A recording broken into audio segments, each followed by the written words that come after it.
halina't pakinggan ninyo ako!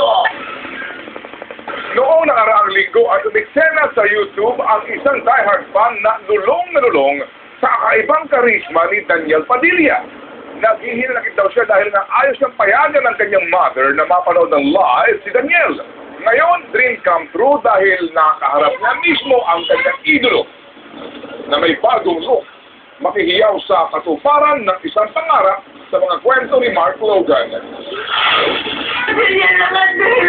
Ito ang epic na linya ni Christine na nag-viral at nag-trend sa Twitter, Philippines at World noong lumabas sa TV Patrol. At ngayon, rock and roll! This is it, pansit! Hindi na namin pinatagal ang pananabik na kanyang idol, kanyang mamid. Totoo. Hindi naman po kayo rin. Manamali tayo ng Daniel. Sino ba? Daniel Matthew Chupaka.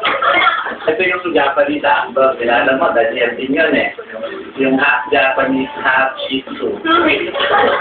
What? Nagkamali kami ng Daniel. Eto, totoo na talaga. Humanda ka, Daniel Padilla!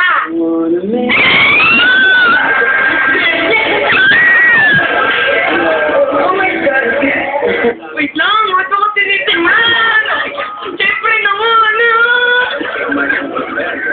Nang nangangatog talaga ako. Diapers. May souvenirs pa siyang iniuwi. Oh my God! At may bonus pa siyang nakita. Ang karibal daw niya sa puso ni Daniel Padilla. Swerte mo ka, Daniel! Oh my God! Timotera. Sa pag-uwi, malayo na siya sa kapinuan. Pati pencil pen na sinikwa ay may kahulugan. Pag nagsasign po si Daniel Padilla, kinakagat niya po. Tapos, inuha ko tapos. Oh my God!